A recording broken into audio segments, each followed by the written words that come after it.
Hello. The men's rights movement is right wing trash. I'm going to give it an example. There's countless examples, but I want to keep this video short. One good example is Karen Storm. Girl writes what?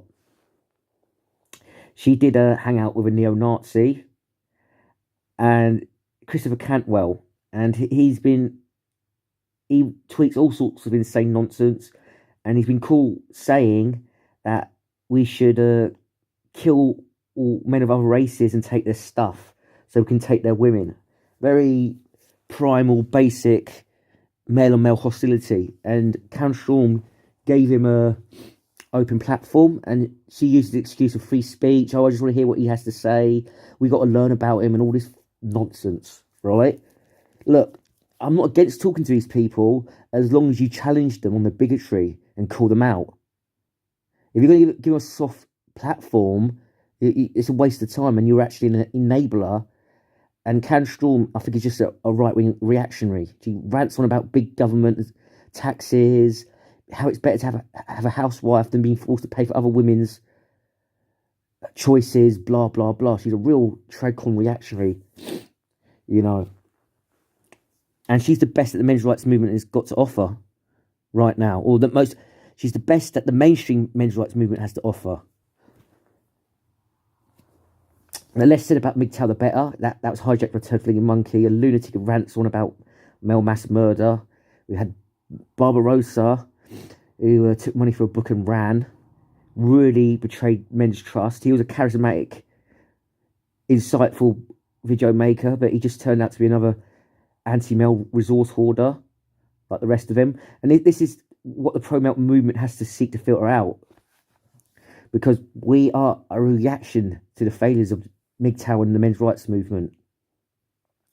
We can't have the same old men as before. We can't have antisocial, anti-male resource hoarders who like to rant on about relationships and their right-wing politics. We can't have them in our spaces, or it's not going to be pro-male. These men are just keeping their heads down, licking their wounds and waiting for their next relationship. That's all. They don't stand for anything else. They don't care about male well-being and dignity. They don't care about male rights. At the most, they'll use men's rights as a pretext to talk about their right-wing issues. That's it.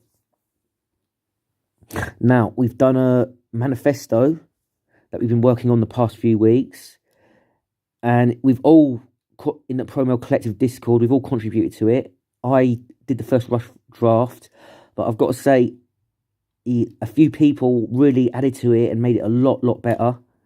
Really improved it. That shows you what teamwork can achieve. And I think this manifesto is important just to explain what our ideology is about. Because it can be quite hard for newcomers to get up to speed. Or they might make the mistake that we're typical men's rights activists, or we're MGTOWs. We're not. We're completely separate from those movements. We're not part of any Manifesto faction whatsoever. We have to be separate. And we've grown a lot in 2019. We've had 6 new content makers make videos, and we plan to grow more in 2020. Our main strategy is to make videos and blog posts and grow Reddit, and maybe expand into Facebook as well. But if you're watching this and you're sympathetic to our cause and you've got a good grasp of our ideology, we implore you to make videos, because that is still the best way to grow. If you make videos, you attract new eyeballs, and we can find the pro-male men. Now, I believe, sadly, that a minority of men are pro-male, maybe like at the very most 5%. But if you study history, you'll learn that small minorities have always been able to achieve a lot if they use teamwork and they work together.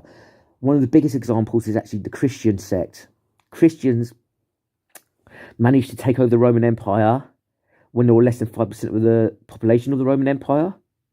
So it's not impossible for minorities to get stuff done. We don't need numbers, actually.